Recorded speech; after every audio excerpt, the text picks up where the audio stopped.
Они хотели высмеять шамана, но посмеялись над ними. Чуть больше, чем за год, Ярослав Дронов стал иконой современной российской эстрады.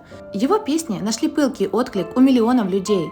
Клипы собирают огромное количество просмотров на YouTube, а концерты артиста проходят с большим аншлагом.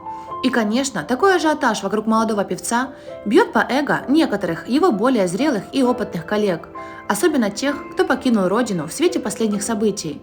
Конечно, ведь теперь не о них пишут СМИ, и не на их шоу люди идут и несут деньги за билеты.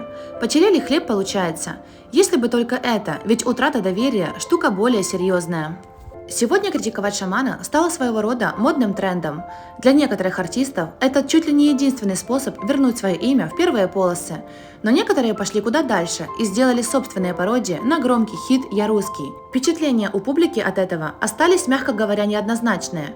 Поклонники Ярослава задаются вопросом, что это – зависть, оскорбление в чистом виде или и вправду такой узкий юмор? Давайте разбираться. Но перед просмотром, уважаемые зрители, просим вас поставить лайк на это видео, если вы поддерживаете Ярослава Дронова. Посмотрим, сколько нас. А мы продолжаем. К примеру, совсем недавно комик Семен Слепаков вспомнил былые времена и исполнил под гитару очередной опус на злобу дня. За основу он взял хит «Я русский», вот только свое произведение он назвал «Не русский». «Не русский, мне повезло, не русский, я всемирное зло». Именно такие строчки поет Слепаков. В своем творении Слепаков выделил ключевые черты, которые отличают его от типичного русского. Носить зимой шапку, переходить дорогу на зеленый свет, даже ночью, не пить по будням и так далее. Ранее комик, уехавший в Израиль, заявил, что его народу, Семен имеет в виду еврейские корни, сильно досталось. Но он, несмотря ни на что, гордится своим происхождением. Видимо, своим кавером юморист как раз хотел это подчеркнуть, но в итоге на него ополчились тысячи разгневанных пользователей. Если это шутка такая, то она очень плохая. На каком моменте смеяться? Быстро же вы, Семен, забыли про родину и публику. Именно русские поклонники кормили вас все эти годы. Именно так отреагировали пользователи сети на исполнение Слепакова. Но дальше еще интереснее. В сети продолжают распространяться слухи, якобы некоторые российские звезды не хотят выступать с Ярославом Дроновым на одной сцене. Не солидно это как-то, по их мнению. Не уважают они его, видели продукт Кремля. Да поет надрывно, тяжело слушать.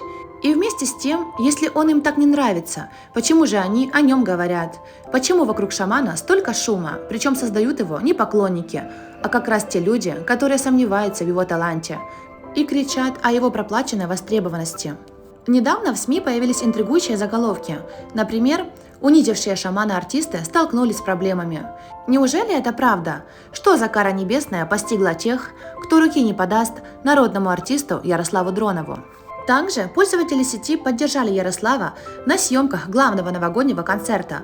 Публика не аплодировала тем артистам, которые отворачивались от шамана на песне года, а Ярослава Дронова, наоборот, поддержали и стоя ему аплодировали. И вот тут звездуны поняли, что они конкретно облажались. А сам же шаман отреагировал на это спокойно и ответил: «Спасибо за бесплатную рекламу. Хейтеры – это те же фанаты, но со знаком минус». И о чем же это говорит? А о том, что шаман полностью прав. Раз людей цепляет, значит вызывает реакцию, а значит достойно внимания.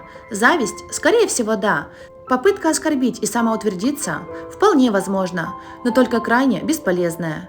Таким недоартистам пора уже понять, что Ярославу абсолютно все равно на их кривляние. Для него это бесплатный пиар, и прежде всего такие люди оскорбляют только себя. А что думаете вы, уважаемые зрители? Пишите свое мнение в комментариях и обязательно поставьте лайк. До скорой встречи!